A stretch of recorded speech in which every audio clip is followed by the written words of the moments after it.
What is up, YouTube? Welcome back to the Brandon Bruce channel. I am Brandon, and today we're going to do things a little different. So today I wrote a blog, and it was entitled While in the Waiting Room. And I just want to expound on it. I'm not going to read the entire thing, but I just want to pull out some things to you and give you some encouragement words for your year of 2022. Stick around. It's going to be good. Let's go.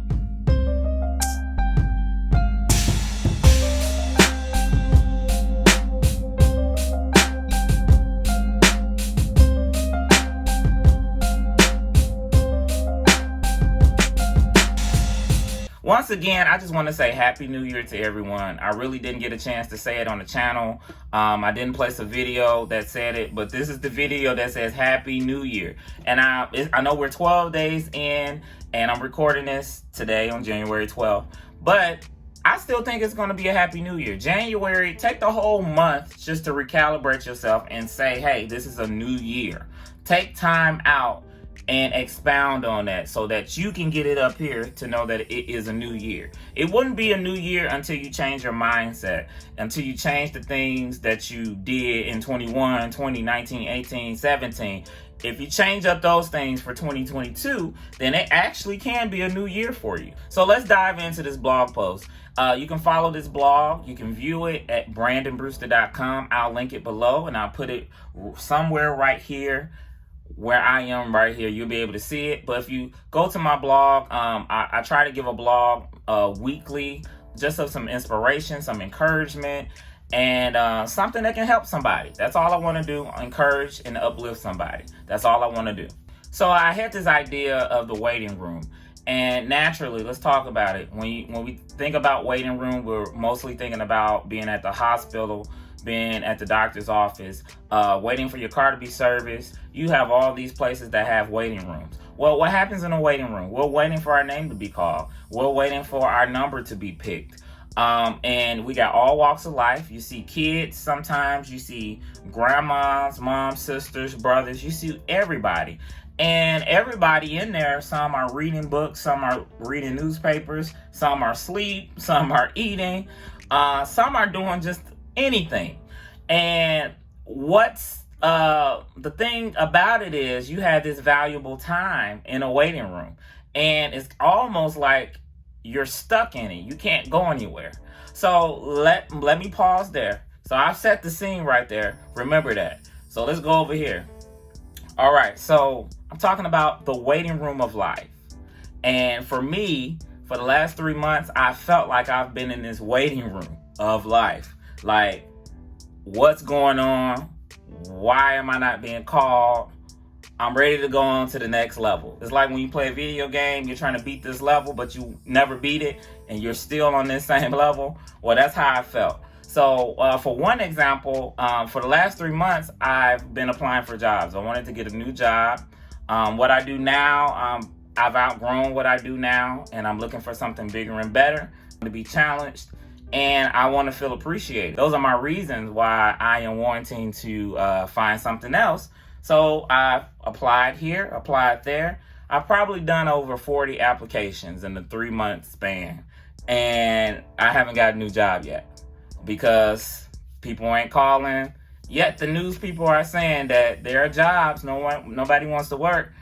I even put in an application for the dollar store, Dollar Tree. Dollar Tree called me, but I was just like, okay. I was just playing. It was an assistant general manager position. I was like, I was just playing. I was just playing. Thank you, but no thanks.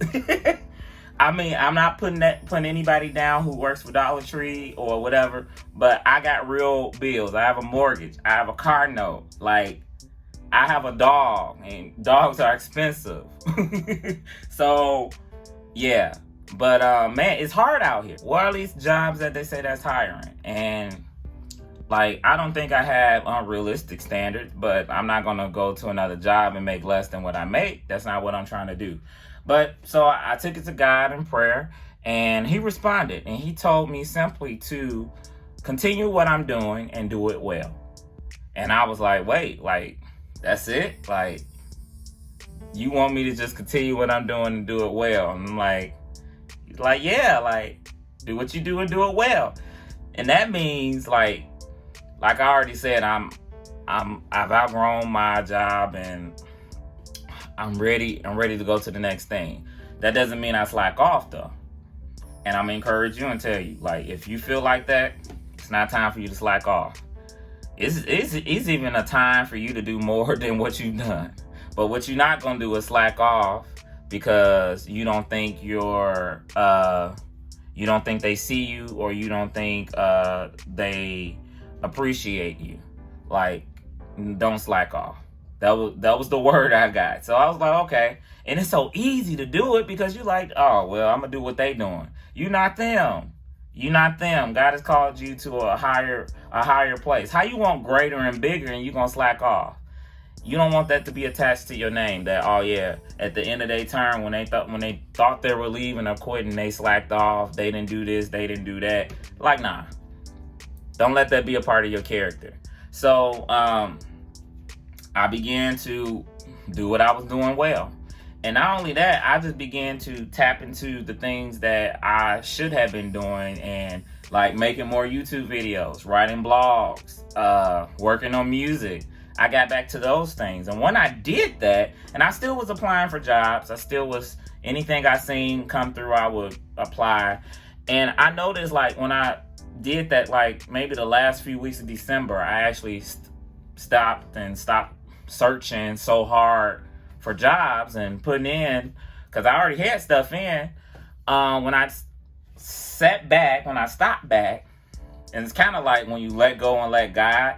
But what happened was, like, I think the week of Christmas, I got a call for a job and did an interview, then did a second interview. And then just last week, I had a company reach out and say, hey, we want you to review this wireless charger. And you guys, you can look at my channel right now. Like, I don't have a big channel. I'm still juggling, trying to see if I'm gonna be a tech channel, if I'm gonna do this, or if I'm gonna do that. I'm just being honest. Like, I'm just out here. And the hardest part to do anything is to start. And that's what I did. I said, I'm gonna just do it and see what happens. Do it afraid, do it scared. And that's what I've been doing. So I'm encouraging you right now too. If you got something, you got a dream or something that you're trying to get off the ground, just jump in it. Just jump in it and see what happens, because you just never know. Like I said, a company sent me a wireless charger and said, here, do a review for it. Thank you. And I'm like, because that's the kind of stuff I wanted to do. And it just jumped in my lap. But not only that, this week I got another job opportunity to come up. So not just one job opportunity, but two. So I'm just like, wow, if I just let go and let God, and not be so frustrated with what I don't have, or excuse me, maybe get rid of the feeling of why it's not working in this time frame or whatever. And see, that's the things that happens in the waiting room. You get frustrated.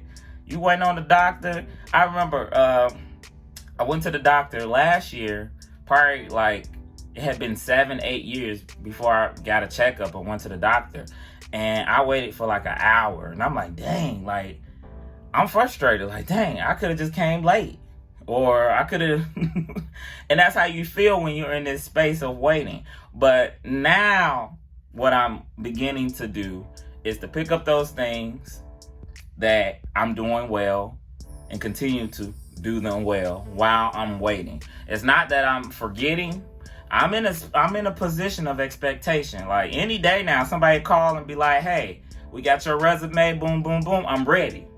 But I'm not dependent on that I'm not losing sleep, or I'm not continuing lifing until I get a call. All right, so we're going to close this up because I really want you to go over to my website, brandonbrewster.com, and check out the blog. I think there is something there for everyone, just to encourage and give you some inspiration, especially for going into 2022. You just need to realize that the waiting room is part of the process. Sometimes it's going to feel like a downtime. It's going to feel like you have some downtime, but it's very valuable how you use that time. Use it for personal development. Like I said, get back to doing the things that you know that you want to do and that you're called to do, and pick those things up and do it well. All right, so that's it. That's all I'm gonna share with you. I just wanted to encourage you guys, and I pray and hope that you have an awesome, amazing 2022. And that's it. Be blessed. Talk to you soon. Bye.